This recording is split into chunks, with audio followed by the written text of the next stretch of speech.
મારી પત્ની 7 ભાઈઓની એકમાત્ર બહેન હતી, પરંતુ લગ્ન પછી તે તેના પિયરનું નામ પણ લેતી ન હતી.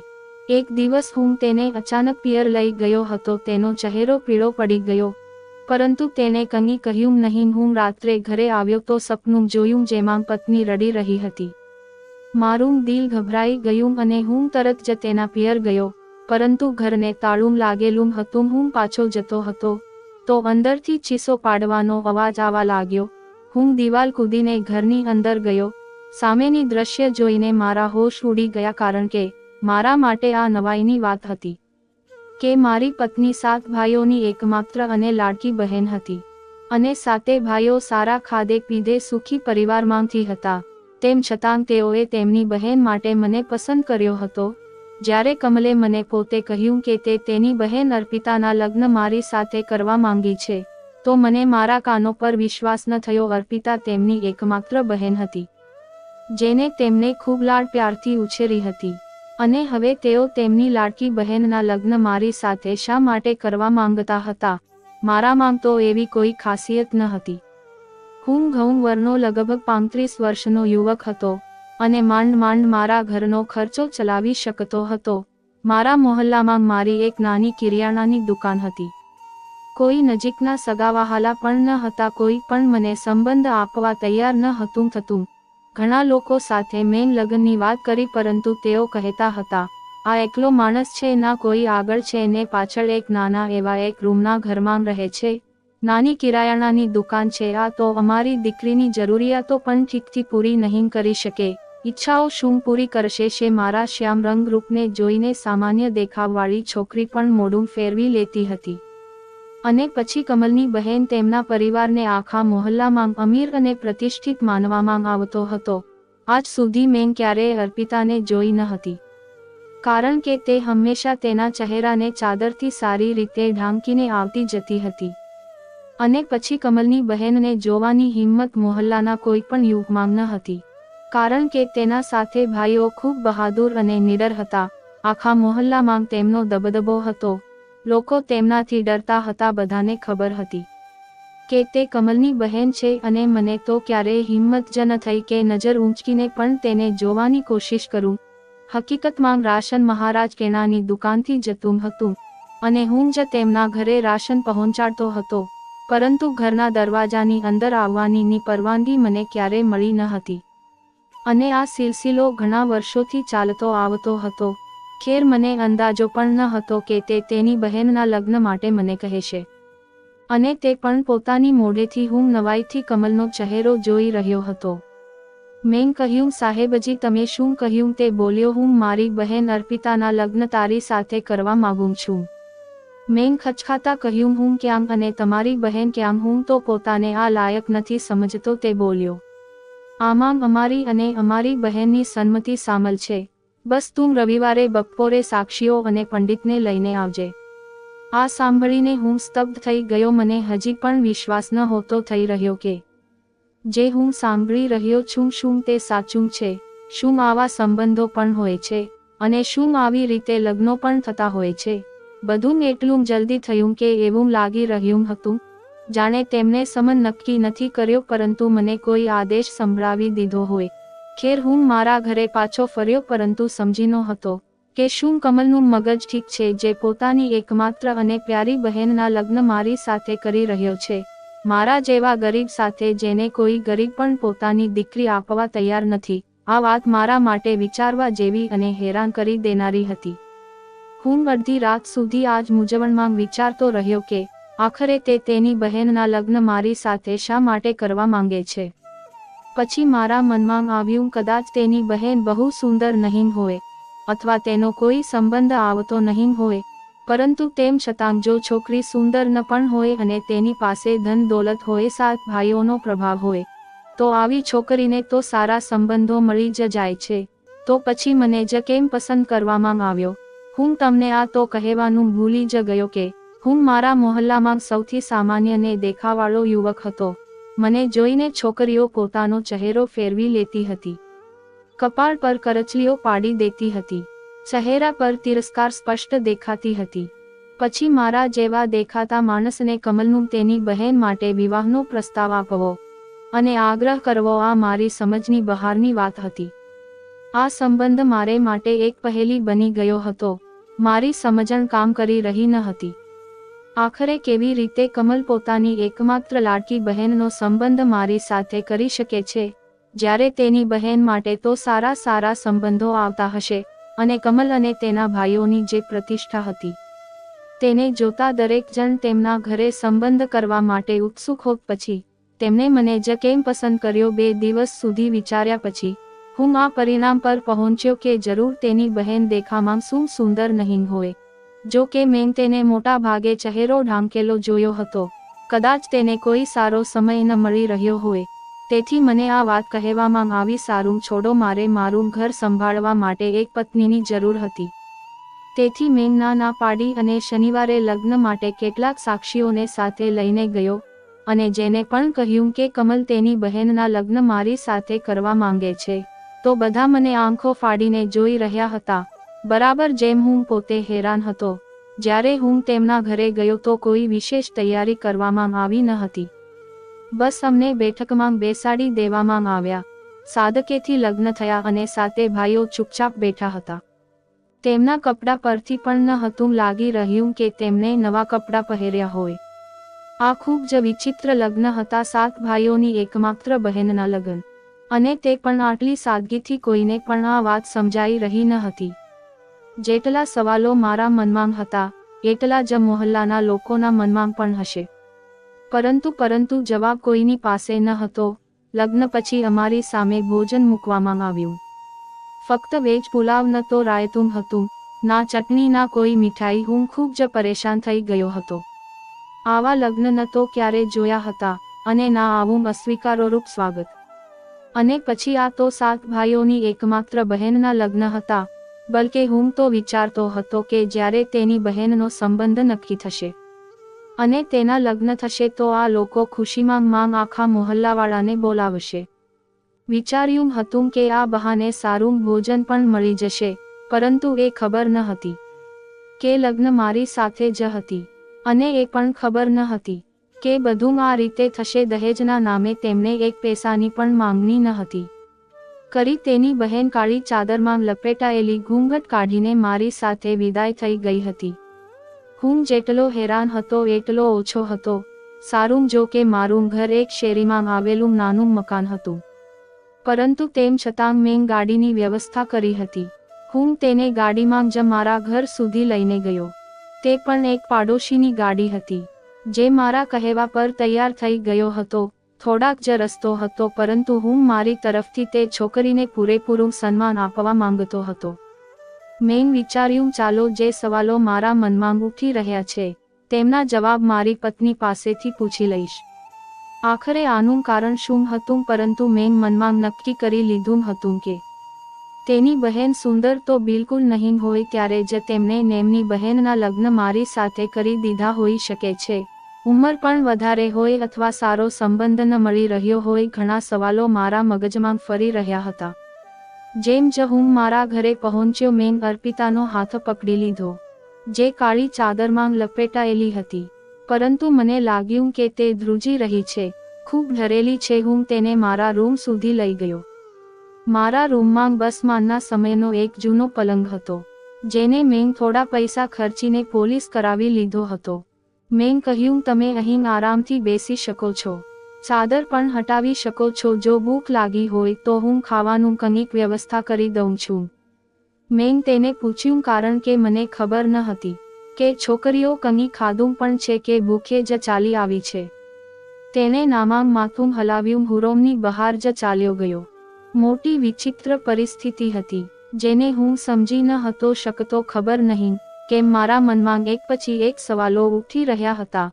મને એ સમજાઈ રહ્યું ન હતું કે કમલે પોતાની બહેનના લગ્ન મારી સાથે કેમ કર્યા, અને બીજો સવાલ હતો કે લગ્ન આ રીતે ચોરી છુપી કેમ કરવામાં આવ્યા, જાણે કોઈ આયોજન જ ન કરવામાં આવ્યું હોય. આવા લગ્ન થાય તો માણસ અસમંજસમાં તો પડી જ જાય છે. વિચારમાં લાગે છે કે આખરે આનું કારણ શું હતું. કંઈક હું માનસિક રીતે લગ્ન માટે તૈયાર ન હતો, કારણ કે ફક્ત 10 દિવસોનો જ સમય મળ્યો હતો. એ પૂરો સમય એ જ વિચારવામાં નીકળી ગયો કે આખરે અચાનક જ લગ્ન કેમ નક્કી કરી દેવામાં આવ્યા. પછી મેં વિચાર્યું કે મારે રૂમમાં જવું જોઈએ, કારણ કે મારા દરેક સવાલનો જવાબ કદાચ અર્પિતા પાસે હશે. પરંતુ હું વિચારી રહ્યો હતો કે ખબર નહીં આજની રાત આવા સવાલ જવાબ કરવા યોગ્ય રહેશે કે નહીં. એક તો લગ્નના મામલામાં મને તેમ પણ આત્મવિશ્વાસની થોડી કમી હતી, કારણ કે મોટા ભાગે મારો ચહેરો જોઈને સંબંધથી ઇનકાર કરી દેવામાં આવતો હતો. તેથી ખુદ મારા લગ્ન થઈ જવા જ મારા માટે એક અનોખી વાત હતી. પછી એક છોકરી સાથે વાત કરવી, અને તે પણ પત્નીના રૂપમાં મને ખૂબ મુશ્કેલ લાગી રહ્યું હતું. હું રૂમમાં દાખલ થયો. તે વખતે અર્પિતાએ ચાદર હટાવી દીધી હતી. તેણે હલકા લીલા રંગનું સાદું ફેન્સી કપડું પહેર્યું હતું. ઘરેના નામના કંઈક પણ પહેર્યું ન હતું. ફક્ત હળવો ફલકો મેકઅપ હતો. પરંતુ જેવો જ હું તેની સામે જઈને બેઠો અને તેને જોઈ તો મારું મગજ ફરી ગયું. કારણ કે તે છોકરી તો અત્યંત સુંદર હતી. મને મારી આંખો પર વિશ્વાસ કરવો મુશ્કેલ થઈ રહ્યો હતો કે હું ક્યારે વિચારી પણ ન હતો શકતો કે તે આટલી સુંદર હોઈ શકે છે. અને બીજી વાત જેને મને જોરદાર આંચકો આપ્યો તે એ કે તે ખૂબ યુવાન હતી. આટલી ઓછી ઉંમરની અને હું તેનાથી બમણી ઉંમરનો હતો. મને મારી જાત તેની સામે બિલકુલ મૂર્ખ જેવો લાગી રહ્યો હતો. હવે તો મારા મનમાં વધારે સવાલો ઉઠવા લાગ્યા હતા કે પોતાની આટલી સુંદર બહેનના લગ્ન કમલે મારા જેવા વ્યક્તિ સાથે કેમ કરી દીધા, જેની પાસે ના તો ધન છે, ના રૂપ અને ના કોઈ આકર્ષક વ્યક્તિત્વ. હું તો તેની સામે બિલકુલ શૂન્ય હતો. હું વધુ માનસિક મૂંઝવણમાં ફસાઈ ગયો હતો, જે હું વિચારી રહ્યો હતો કે તેને ઘણા સવાલો કરીશ. મારી તો બોલતી જ બંધ થઈ ગઈ હતી. શું સવાલ કરું તેનું સૌંદર્ય મને નિરુત્તર કરી ગયું હતું. હું તરત જ પથારીમાંથી ઊભો થઈ ગયો. કદાચ તેને મારી આ પ્રતિક્રિયાની અપેક્ષા છાનો હતી. તેને એક નજર મારી તરફ કરી પછી શરમથી પોતાની નજર નીચે ઝુકાવી લીધી. મેં કહ્યું, તમે તો ઘણા સુંદર છો, અને ઉંમર પણ ઓછી છે. મને સવાલ પર તેણે મારી તરફ જોયો અને કહ્યું, હું સમજી નહીં. મેં કહ્યું, હું પોતાને તમારા યોગ્ય નથી સમજતો. મેં જૂઠું ન હતું કહ્યું, બિલકુલ સાચી વાત કહી હતી, કારણ કે હું વધુ માનસિક મૂંઝવણમાં ઘેરાઈ ગયો હતો. તેણે કહ્યું, તમે કેવી વાતો કરી રહ્યા છો. હું હેરાન હતો તો કે તે છોકરીએ મને જોયો, જ્યારે તેને મારાથી વધુ હેરાન થવું જોઈએ હતું. બલકે મારા હિસાબે તો તેને આંસુ પાડવા જોઈએ હતા, રડવું જોઈએ હતું. તેની કિસ્મતમાં મારા જેવા દેખાવાળા માણસ સાથે જોડાવું લખાયેલું હતું. તે તો એકદમ સાફ રંગત અને સુંદરતાની માલિક હતી, અને હું એકદમ શ્યામ રંગ અને સામાન્ય દેખાવાળો માણસ. ના તો તે હેરાન થઈના તેના ચહેરા પર કોઈ ગભરાટ ફેલાયો, ના તે રડી અને ના હું વિચારીને પરેશાન હતો. તે કહેવા લાગી, બેસી જાવ. હું તો મારા ચક્કર આવતા મગજને સંભાળતા સામે મૂકેલી ખુરશી પર બેસી ગયો.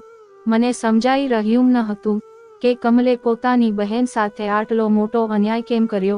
મારા જેવા માણસ સાથે તો કોઈ સામાન્ય અને સાદી છોકરી પણ જો લગ્ન માટે માની જાય તો હું તેને પણ મારી કિસ્મત સમજીને ખુશ થઈ જાઉં. પરંતુ આટલી સુંદર અને આકર્ષક છોકરી સાથે મારા લગ્ન મને લાગી રહ્યું હતું જાણે હું પોતે આ સંબંધ સાથે અન્યાય કરી રહ્યો છું. મેં કહ્યું, મને ખરેખર ખબર ન હતી કે તમે આટલા સુંદર છો. મને લાગ્યું હતું કે જો કમલ પોતાની બહેનના લગ્ન મારી સાથે કરાવવા માંગે છે તો ચોક્કસ તે એટલી સુંદર નહીં હોય, અથવા કદાચ ઠીક-ઠાક દેખાવાળી હશે. પરંતુ તમે તો ઘણા સુંદર છો અને ઉંમરમાં પણ ઓછા લાગો છો. મારા ચહેરા પર જે મૂંઝવણ હતી તે સમજી ગઈ હતી અને કહેવા લાગી, મને લગનથી કોઈ વાંધો ન હતો અને મેં તમને પહેલા પણ જોયા છે. આ વાત મારા માટે વધુ હેરાન કરનારી હતી કે મારી શકલ જોયા પછી પણ તે લગ્ન માટે તૈયાર થઈ ગઈ. મારી શકલ જોઈને તો છોકરીઓ સામાન્ય રીતે ઇનકાર કરી દેતી હતી, કારણ કે હું સુંદર ન હતું.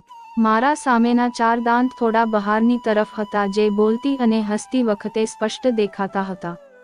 મારા ચહેરાના નકશા પણ કંઈ ખાસ ન હતા. એકદમ સામાન્ય માણસ હતું. મારામાં કોઈ ખાસ વાત ન હતી.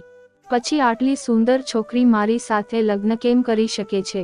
વિચિત્ર ખ્યાલો મારા મગજમાં આવવા લાગ્યા. હું ડરી ગયો કે ક્યાંક આ છોકરી સાથે કોઈ દુર્ઘટના તો નથી થઈ. ક્યાંક તેને કોઈક નુકસાન તો નથી પહોંચ્યું, એટલે જ તેના ઘરવાળોએ મારી પસંદગી કરી. કદાચ આ જ કારણ હોઈ શકે છે, કારણ કે કોઈ પણ પોતાની આટલી સુંદર બહેનને આમાંગ જ કોઈ સામાન્ય વ્યક્તિને નથી સોંપતું. પરંતુ આ સવાલ અર્પિતાને પૂછતા મને ખચકાટ થઈ રહ્યો હતો. હું ખુરશી પર જ બેસી રહ્યો. મેં કહ્યું, હું આ વાત સમજી નથી શકતો કે તમારા ભાઈઓએ મારા લગ્ન તમારી સાથે કેમ કરાવ્યા. તે કહેવા લાગી, કેમ, શું તમને તેમના પર વાંધો હતો? જવાબ આપવાને બદલે તે મને જ સવાલ કરવા લાગી. મેં કહ્યું, હું આ લાયક ક્યાં કે વાંધો કરો, પણ હું સમજી નથી રહ્યો. તે કહેવા લાગી, જો તમને વાંધો હતો તો તમે ના પાડી દેતા. આ કહેતા તેનો લેકો ઘણો સખત થઈ ગયો હતો. પછી તે કહેવા લાગી, શું હું તમને સારી ન લાગી?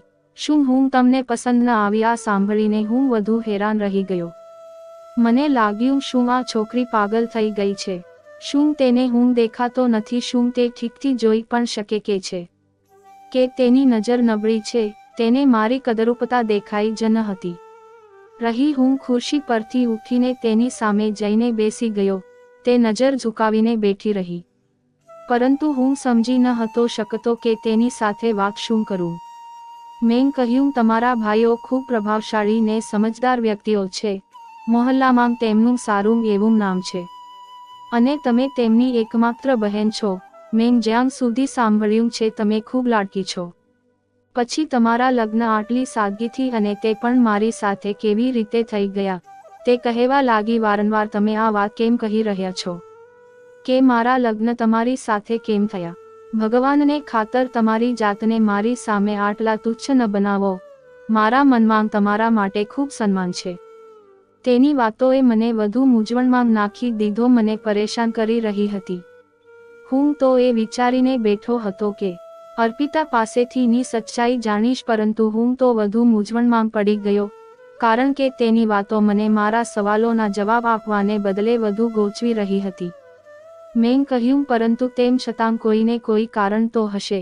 શું તમારી સાથે કોઈ દુર્ઘટના થઈ હતી? આટલું કહીને હું ચૂપ થઈ ગયો. તેણે કપાળ પર કરચલી પાડીને કહેવા લાગી, શું તમે મારા ચારિત્ર પર શંકા કરી રહ્યા છો? મેં કહ્યું, ભગવાનના સમ હું શંકા નથી કરી રહ્યો, પરંતુ હું સમજી જ નથી રહ્યો. મારા માટે આ બધું ખૂબ વિચિત્ર છે.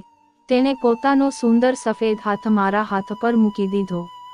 મને એવો લાગ્યો જાણે મને એક જોરદાર આંચકો લાગ્યો હોય. મેં મારો હાથ પાછો ખેંચી દીધો અને નારાજ થઈને રૂમની બહાર ચાલ્યો ગયો. આખી રાત હું રૂમમાં જઈ શક્યો નહીં. બહાર આંગણામાં રાખેલી જૂના ખાટલા પર પાથારી કોરીને સૂઈ ગયો. ખબર નહીં કેમ આ બધું મને ખૂબ વિચિત્ર લાગી રહ્યું હતું. પરંતુ સવારે જ્યારે મારી આંખ ખોલી તો રસોડામાં કામ કરવાનો અવાજ આવી રહ્યું હતું. અમારું રસોડું નાનું હતું અને આંગણા સાથે જોડાયેલું હતું. મેં આંખો ખોલી તો જોયું, અર્પિતા નાસ્તો બનાવી રહી હતી. હું ઉઠીને તરત જ બેસી ગયો. પોતાની ભૂલનો અહેસાસ પણ થઈ રહ્યો હતો કે પહેલી રાતની દુલ્ફને મેં એકલા રૂમમાં છોડી દીધી અને બહાર આવી ગયો. પરંતુ જે સવાલો છેલ્લા એક અઠવાડિયાથી મારા મનમાં ચાલી રહ્યા હતા તે હજી પણ ત્યાં જ હતા. હું ઉઠીને રસોડામાં ચાલ્યો ગયો. મેં કહ્યું, હવે તું અહીં શું કરી રહી છે? જો હું નાસ્તો બાજારથી લઈ આવું છું. સારી નથી લાગતું. રાત્રે તો તારા લગ્ન થયા છે. તે કહેવા લાગી, કોઈ વાંધો નહીં, થોડા દિવસ પછી પણ મારે જ કામ કરવાનું છે. જો હું હમણાં કરી દઉં તો શું ફરક પડે છે? શું તમે ચા પીશો? તેને તરત જ વાત બદલી નાખી. હું સમજી ન હતો શકતો કે તે છોકરી છે. શું કઈ વસ્તુને કહ્યું, જી બનાવી લો નાસ્તો. તેણે મારી સાથે જ કર્યો હતો. મેં વિચાર્યું, જ્યારે છોકરીને કોઈ વાંધો નથી તો પછી મારે પણ વધારે સવાલ જવાબમાં નથી પડવું જોઈએ. જો તે ખુશ છે તો ઠીક છે, મારે પણ તેને દિલથી સ્વીકારી લેવી જોઈએ. બલકે પોતાની કિસ્મત પર મારે તો ભગવાનનો આભાર માનવો જોઈએ. રાત્રે હું મારા રૂમમાં જ સૂતો હતો અને લગ્નની રસમમાં મેં મારી પત્નીને માની સોનાની વીંટી પહેરાવી હતી, કારણ કે એ જ વીંટી મારી પાસે હતી અને તે તેના પર ખુશ પણ હતી. મને લાગ્યું કે લગ્નના બીજા દિવસે મારા સાસરિયા આવશે અને એ રસમ તરીકે તેમની દીકરીને થોડા દિવસ માટે તેમના ઘરે લઈ જશે. પછી મારે જઈને તેને પાછી લાવવી પડશે. પરંતુ કોઈ ન આવ્યું ન મારી પત્ની જવા માટે તૈયાર હતી. મેં કહ્યું કે આપણે એક જ મોહલ્લામાં રહીએ છીએ, તેમ છતાં ચાલો હું તને તારા ઘરે છોડી દઉં. તું ઉદાસ થઈ ગઈ હશે, તારા ભાઈઓ પણ તને જોવા માટે બેચેન હશે. મારું આ કહેવું હતું કે તે નજર ચોરવા લાગી, કહેવા લાગી, ના મારે નથી જવું. મેં કહ્યું કેમ નથી જવું? તારું પિયર છે અને હું તને તારા ઘરે જવાથી કેમ રોકીશ? તે કહેવા લાગી, મારે નથી જવું. ખબર નહીં, તેના ચહેરાનો રંગ અચાનક ફીકો પડવા લાગ્યો હતો. તે ઘણી ગભરાયેલી લાગી રહી હતી અને મને નવાઈ લાગી રહી હતી કે પોતાના જ ભાઈના ઘરે જવાથી તે આ રીતે કેમ ડરી રહી હતી. મેં કહ્યું ઠીક છે, જો તારે નથી જવું તો કોઈ વાંધો નહીં. આ કહેતા જ તેના ચહેરા પર મેં વિચિત્ર શાંતિ જોઈ હતી. હું ઘરમાં કોઈ પણ નોકરાણી ન હતો રાખી શકતો, મારી એટલી આવક ન હતી અને મને નવાઈ લાગી રહી હતી કે તો છોકરી બધા કામ જાતે જ કરી લેતી હતી. આજ સુધી મેં તેના મોઢેથી ઘરે કોઈ ફરિયાદ નથી સાંભળી. અહીં સુધી કે 1 મહિનો વીતી ગયો અને આ 1 મહિનામાં મેં ઘણીવાર તેને કહ્યું કે જો તે તેના પિયર જવા માંગતી હોય તો હું તેને છોડી આવું છું, પરંતુ તેણે દર વખતે સ્પષ્ટ ઇનકાર કરી દીધો. એકવાર હું જલ્દી ઘરે આવી ગયો હતો કારણ કે વરસાદ શરૂ થઈ ગયો હતો અને મારી દુકાનની અંદર પાણી ભરાઈ જતું હતું. તેથી મેં જલ્દીથી દુકાન બંધ કરી અને ઘરે ચાલ્યો આવ્યો. મેં જોયું કે તે ભગવાન પાસે બેસીને જોર-જોરથી રડી રહી હતી, ધ્રોસકા ભરી રહી હતી. મને નવાઈ લાગી કે આંખને તેને શું થયું છે. મેં તેને ક્યારેય આ રીતે રડતી જોઈ ન હતી. મારા મનમાં વિચિત્ર સવાલો ઉઠવા લાગ્યા કે જરૂર કોઈને કોઈ વાત છે જેનાથી હું અજાણ છું. મને તેની હાલત સમજાઈ રહી ન હતી. હું ત્યાં જ ઊભો રહ્યો. જેવો જ તેનું રડવાનું ખતમ થયું, પોતાના આંસુ લૂછ્યા અને ઝાદર સાંકેલીને પાછળ ફરી તો મને સામે જોઈને તે થોડી ગભરાઈ ગઈ. કહેવા લાગી, તમે જલ્દી આવી ગયા? મેં કહ્યું હા, બહાર ખૂબ જ જોરદાર વરસાદ વરસી રહ્યો છે અને આવા વાતાવરણમાં દુકાન પર કોઈ પણ સામાન લેવા નથી આવતું. તે બોલી, સારું, હું તમારા માટે ચા બનાવી દઉં છું અને જો તમારે પકોડા ખાવા હોય તો તે પણ બનાવી દઉં છું. મેં કહ્યું ના, તું પહેલા એ બતાવ કે રોડી કેમ રહી હતી. મારા આ સવાલ પર તેના ચહેરા પર પરસેવો આવી ગયો. જ્યારે ઠંડીની મોસમ હતી તેમ છતાં તે પોતાના દુપટ્ટાથી કપાળનો પરસેવો લૂછવા લાગી. કહેવા લાગી, કંઈ નહીં, કોઈ વાત નથી. પછી તે રૂમની બહાર ચાલી ગઈ. તેણે મારા માટે ચા બનાવી, પકોડા પણ બનાવ્યા. તેના હાથમાં ખૂબ સ્વાદ હતો. તે ખૂબ સારું ખાવાનું બનાવતી હતી, પરંતુ હું અંદરની અંદર વધુ ગૂંચવાતો જઈ રહ્યો હતો. રાત્રે જ્યારે હું સૂતો હતો ત્યારે મારા ઘરનો દરવાજો જોરથી કોઈએ ખખડાવ્યો. હું અને અર્પિતા બંને ઉઠીને બેસી ગયા. મેં તેને કહ્યું, તું અહીં જ રોકા, હું જાઉં છું. કોણ છે? જ્યારે હું બહાર ગયો હતો 2 યુવક ઊભા હતા. તેમને કહ્યું, માધવભાઈ, તમારી દુકાનમાં આગ લાગી ગઈ છે. આ સાંભળતા જ મારા હોશ ઉડી ગયા. હું ઉગાડા પગે દોડ્યો. મને ખબર નથી કેવી રીતે અને ક્યારે, પરંતુ મારી દુકાન ખરેખર સળગી રહી હતી. મારું ખૂબ મોટું નુકસાન થઈ ગયું હતું. મારી એક નાની દુકાન હતી, પરંતુ તે પૂરી રીતે બળીને રાખ થઈ ગઈ હતી. હું માથું પકડીને રડવા લાગ્યો. વિચારી પણ ન હતો શકતો કે મારી સાથે આવું કંઈક થઈ શકે છે. લગભગ 1.5 થી 2 લાખ રૂપિયાનો સામાન હતો. દુકાનમાં જે બધું બળીને ખાખ થઈ ગયો. 2 દિવસથી હું દુકાને ગયો જ ન હતો. જા પણ તો શું કરું? દુકાન પર રાખવા માટે કંઈ પણ બચ્યું ન હતું અને ના મારી પાસે પૈસા હતા. હું તો એ લોકોમાંથી હતો જે રોજ કમાતા હતા અને રોજ ખાતા હતા. મારા કારણે અર્પિતા પણ ખૂબ પરેશાન હતી. હું માથું પકડીને ખાટલા પર બેઠો હતો ત્યારે તેણે મારો હાથ પકડી લીધો અને બોલી, માધવ, કેમ પરેશાન થઈ રહ્યો છો? બધું ઠીક થઈ જશે. મેં કહ્યું, શું ખાક ઠીક થઈ જશે? દુકાનનો સામાન બળી ગયા છે. જેમ તેમ કરીને દાળ રોટલી ચાલી રહી હતી. હવે તે પણ ખતમ થઈ ગઈ. તેણે પોતાના હાથની વીંટી ઉતારી અને મને આપી દીધી. મેં કહ્યું, આ શું કરી રહી છો? તે બોલી, કોઈ વાંધો નહીં માધવ, તમે આને વહેંચીને દુકાન માટે થોડો સામાન ખરીદી લો. મેં કહ્યું, મને શર્મિંદા ન કરો. મેં તમને શું આપ્યું છે? માની આ વીંટી સિવાય તમારી પાસે કંઈ પણ ન હતું. જો હવે તે પણ વેચવાનું કહેશો તો મારા માટે આ ડૂબી મરવા જેવી વાત હશે. આ તમે રાખો. મેં વીંટી પાછી પકડાવી દીધી. હું વિચારી રહ્યો હતો કે શહેરમાં જઈને જ્યાંથી હું સામાન લાવતો હતો તેમને વિનંતી કરીશ કે થોડો સામાન ઉધાર આપી દે. હું ધીમે ધીમે ચૂકવી દઈશ જેથી દુકાન ચાલી શકે. પણ તે કહેવા લાગી, તમે આ વીંટી વેચી દો માધવ, તમે પરેશાન હશો તો હું આ સોના ચાંદીનું શું કરીશ? ખબર નહીં કેવી છોકરી હતી. એક તો સુંદર, ઓછી ઉંમરની અને ઉપરથી એક સારા ઘરથી આવી હતી અને તેના પર આટલું ધીરજ. તે પણ આજના સમયમાં મારા માટે આ વાત એક મૂંઝવણ બની ગઈ હતી. હું તેના ઈરાદાઓ ઉપર શંકા ન હતો કરી રહ્યો. મેં તે વીંટી લીધી, શેર માગ્યો અને તેને વહેંચી દીધી. મને ખબર ન હતી કે માંગ એ 1 તોલાની વીંટી આટલી સાચવીને રાખી હતી. મને તે વીંટીના 2.5 લાખ રૂપિયા મળ્યા. મેં તેનાથી સામાન ખરીદ્યો અને મારી દુકાનમાં મૂકી દીધો. પરંતુ હજી પણ થોડા વધુ પૈસાની જરૂર હતી. જેમ તેમ ઘર ચાલી રહ્યું હતું, પરંતુ મારા પર થોડું દેવું પણ હતું. મેં ઘણી વિનંતીઓ કરી કે હું દેવું ચૂકવી દઈશ, પરંતુ તે લોકો માનવા તૈયાર ન હતા. તેઓ મારા ઘરના દરવાજા પર આવીને ગાળો બોલી ગયા. ખરાબ ભલું કહીને ચાલ્યા ગયા. જ્યારે હું અંદર આવ્યો તો અર્પિતા રડી રહી હતી. તે બોલી, કાશ મારી પાસે કંઈક વધુ હોત તો હું તમારા ખાતર તે પણ વહેંચી દેત. મેં કહ્યું, તું કેમ પરેશાન થઈ રહી છો? હું બધું સંભાળી લઈશ.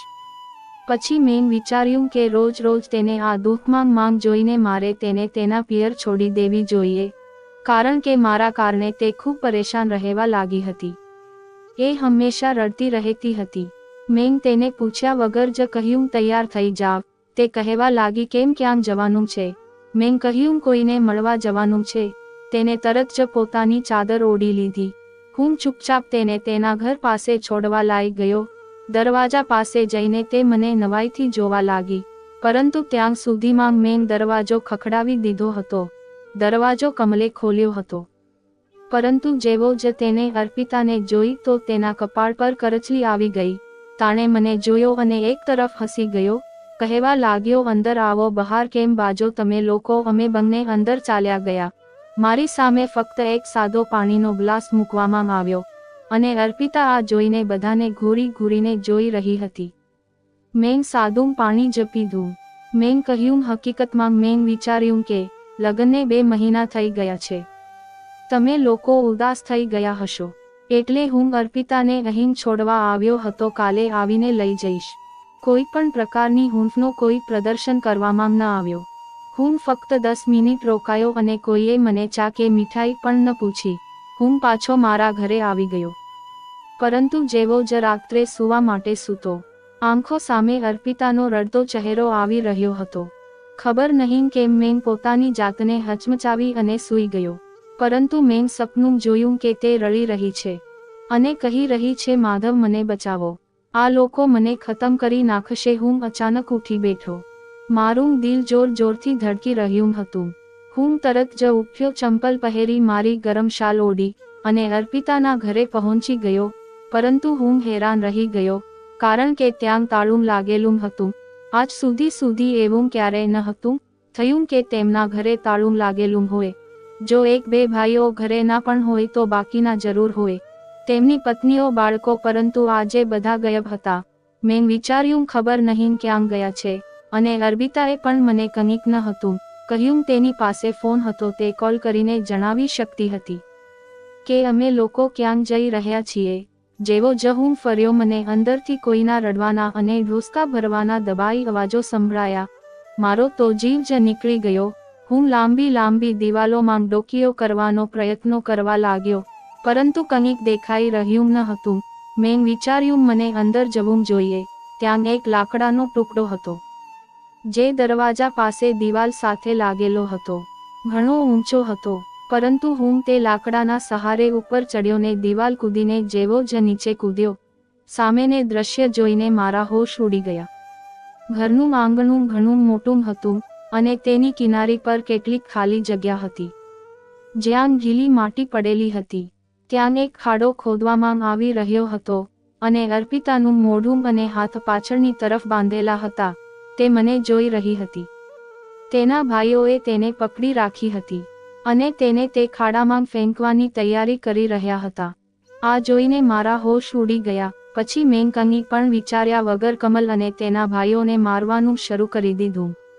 મેં કહ્યું હટો પાછળ, આ શું કરી રહ્યા છો તમે લોકો? તેઓ કહેવા લાગ્યા, તેની સાથે સાથે તને પણ ખતમ કરી નાખીશું, અહીંથી ચાલ્યો જા. મેં કહ્યું, તમને લોકોને શરમ નથી આવતી?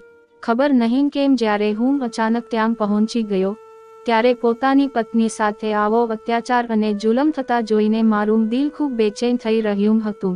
મેં કહ્યું, મારી પત્નીને છોડી દો, નહીંતર હું બોમો પાડીશ. કદાચ મારી આ ધમકીથી તેઓ થોડા ગભરાઈ ગયા હતા. તેમને જેવો જ અર્પિતાને છોડી અર્પિતા દોડતી મારા પાસે આવી ગઈ. તે ખૂબ ડરેલી હતી. મેં પૂછ્યું, તમે લોકો આ બધું કેમ કરી રહ્યા હતા? તેઓ કહેવા લાગ્યા, આ અભાગણી અમારી પાસેથી સંપત્તિમાં ભાગ માંગી રહી છે. અમે પહેલા પણ તેને જણાવી ચૂક્યા છીએ કે દીકરીઓનો કોઈ ભાગ નથી હોતો. અમારા અહીં દીકરીઓને ક્યારેય પણ વારસમાં કોઈ ભાગ નથી આપવામાં આવતો. પરંતુ આ કહી રહી હતી કે તે કોર્ટમાં જશે અને પોતાનો ભાગ જરૂર લેશે. ભગવાન ભાગ ન આપવા માટે જ અમે તેના લગ્ન તારા જેવા વ્યક્તિ સાથે કર્યા હતા. અમને ખબર હતી કે જો તેનો પતિ ભણેલો ગળેલો હશે તો તેની થાને ઊભો રહીને અમારી પાસેથી સંપત્તિની માંગણી કરશે, કોર્ટમાં જશે. પરંતુ અમે જાણતા હતા કે તું નબળો છે, ઓછો ભણેલો છે, એટલે તું ક્યારે અમારી સામે ઊભો નહીં રહી શકે, ક્યારેય પણ ભાગ નહીં માંગે. તેમની વાત સાંભળીને મને ખૂબ દુઃખ થયું. મેં અર્પિતાનો હાથ પકડ્યો અને તેમને કહ્યું, દરવાજા ખોલો, મારે બહાર જવું છે. તેમનો એક ભાઈ દિવાલ ખોદીને બહાર ગયો અને તાળું ખોલ્યું. હું અર્પિતાને ઘરે પાછી લઈ આવ્યો. તે ખૂબ રડી રહી હતી. મેં તેના મોઢા પર બાંધેલી પટ્ટી ખોલી દીધી. ઘરે આવીને તેના હાથ પણ ખોલી દીધા. મેં તેને પૂછ્યું, તો કેમ ભાગ માંગી રહી છે? શું તું ખૂબ પરેશાન છે? તે કહેવા લાગી, હા, હું ખૂબ પરેશાન છું અને ફક્ત મારો અધિકાર માંગી રહી છું. મારા ભાઈઓ દુનિયાની સામે બતાવતા હતા કે તેઓ મને ખૂબ પ્રેમ કરે છે, મારી ખૂબ કાળજી રાખે છે, પરંતુ હકીકતમાં તેમને ફક્ત સંપત્તિથી પ્રેમ હતો. મેં કહ્યું, તેમને તારી સાથે સારું ન કર્યું, મારા જેવા વ્યક્તિ સાથે લગ્ન કરાવી દીધા. તે બોલી પહેલા હું પણ એ જ સમજતી હતી. પરંતુ હવે હું પોતાને સૌભાગ્યશાળી માનું છું, કારણ કે તમે ખૂબ સારા માણસ છો, તમારું દિલ ખૂબ નેક છે. પરંતુ હું મારા ભાઈઓને મારો અધિકાર હટવા નહીં દઉં. હું મારા હક માટે લડીશ, તેમના પર મુકદ્દમો કરીશ અને મારો ભાગ લઈને જ રહીશ. મેં કહ્યું, પરંતુ મને કંઈક નથી જોઈતું. હું મહેનત કરી રહ્યો છું, ભગવાન મને ફળ આપશે અને ધીરજ રાખનારાઓની મદદ હંમેશા ભગવાન કરે છે. અને એવું જ થયું. મારી દુકાન થોડા જ દિવસોમાં ખૂબ સારી ચાલવા લાગી અને મેં દેવું પણ ચૂકવી દીધું. હવે અમારા ઘરમાં ઘણી સુવિધાઓ આવી ગઈ હતી અને જીવન ખૂબ સુખમય થઈ ગયું હતું. બીજી તરફ અર્પિતાના ભાઈઓને કરોડોનું નુકસાન થઈ ગયું હતું. તેમનું કાપડ જે બીજા દેશોમાંથી આવતું હતું તે બળી ગયું હતું, કારણ કે વિમાનમાં આગ લાગી ગઈ હતી. બધા પાગલ જેવા થઈ ગયા હતા. ચારે બાજુ રોકકડ મચી ગઈ હતી. તેમને પોતાની બહેનોના ભાગ ખાવાની સજા મળી રહી હતી. ભાઈઓ ક્યારે પણ ત્યાં સુધી સમૃદ્ધ નહીં થઈ શકે કે જ્યાં સુધી તેઓ પોતાની બહેનોના અધિકાર છીનવતા રહેશે. બહેનોની પ્રાર્થનાઓ ભાઈઓને સફળતા અપાવી શકે છે અને તેમની બદદુઆઓ તેમને બરબાદ પણ કરી શકે છે. તેથી મારી આપ સૌને વિનંતી છે કે ક્યારે પણ બહેનોના અધિકાર ન છીનવો, બલકે તેમને તેમનો પૂરો હક આપો. તો મિત્રો, તમારી આ વાર્તા વિશે શું અભિપ્રાય છે? કોમેન્ટ કરીને જરૂરથી જણાવશો.